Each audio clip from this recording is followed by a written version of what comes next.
I'm recreating Heston's perfect Christmas, just not quite as perfectly. This is In Search of Imperfection. And you join me as I'm about to tackle what I think is the most fiddly, difficult and weirdest course of the whole dinner. That's one entitled Gold, Frankincense and Myrrh that, yes, incorporates elements of all three. I need to get cracking with a stock. Now, I did promise no weird equipment. This is essentially a pressure cooker, but there's nothing to stop you doing this on a hob. I'm doing it purely for speed, because I don't want to be here all day. Now, Heston uses langoustine, incredibly difficult, expensive to buy, so I'm just going to use some decent sized prawns. So I'm adding prawns, onions, star anise, and a little water. I'm going to set that off to make a little stock. It's quite hard when you see this dish, which is extremely flashy, to figure out what's going on. I would say reality, this is a fish soup. That's what we're making here. A very bizarre fish soup.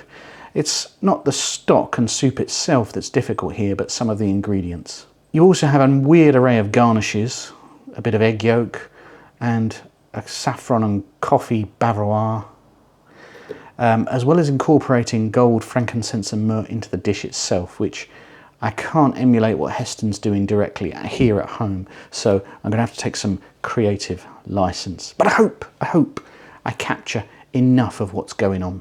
So the gold itself, Heston compacts his stock, which is nearly done, into a freeze-dried cube and then wraps it in gold leaf. Well, gold leaf is famously tasteless, so I'm not killing myself too much over that. I certainly don't own a freeze dryer, so I'm instead going to use gold cake spray, which is very widely available, to decorate my dish and give the same effect, really. The other two ingredients, frankincense and myrrh, the programme spends a long time on his no doubt expenses paid trip to Oman to locate frankincense and myrrh.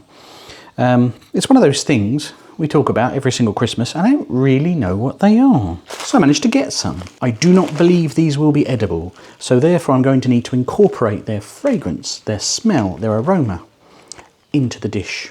Let's try them as is. So frankincense. It smells a bit like amber.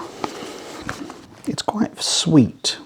And now for myrrh. So that's kind of earthy and charcoaly. And what about if I try and smell them together? Really perfumed. I could be quite convinced to use frankincense, so I'm going to need to incorporate these in the dish in a slightly more sophisticated way. I'm certainly not going to be carving a spoon out of natural myrrh. So I've come up with this. It's a teaspoon whittled from what we had left from the myrrh branch that I brought back from Oman. One of the garnishes is going to be an egg yolk cooked in saffron. So here I have egg yolk, and there is, I promise you, a little bit of saffron in there. You never need too much, and a little hit of oil. And then I'm just going to sous vide this at 74 degrees for about 30 minutes, just to lightly set the egg. Heston loves a sous vide. So here I'm making a saffron jelly. That's a few strands of saffron steeped in a tiny amount of hot water. Then we've got some gelatin, leaf gelatin, bloomed in cold water, drained and then gradually whisked through into the jelly, put into these moulds to set. And then we've got a coffee bavarois. I've got some egg yolk and sugar that I'm whisking together and then beating in a double espresso shot. And then I'm going to add a quarter teaspoon of agar-agar. It's a seaweed-based setting powder. It's much more easily available than it sounds. Then going to whisk in some heated cream and then return to the heat just to thicken slightly, and again pour into my moulds. I'll now pop those in the fridge to set.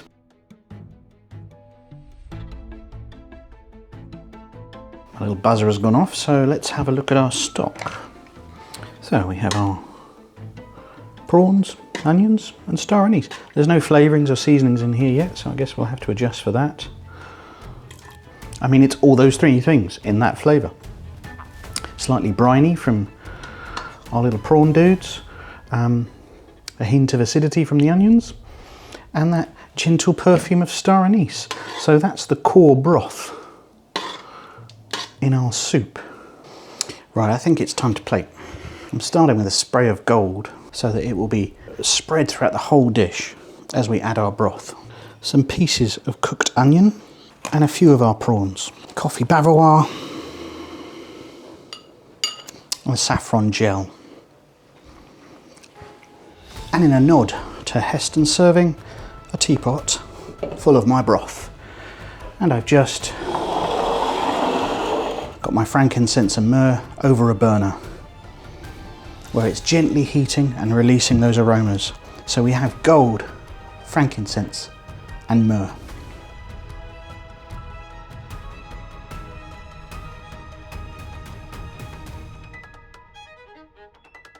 Well, this one was quite a lot of work. And I have to say, I don't get it.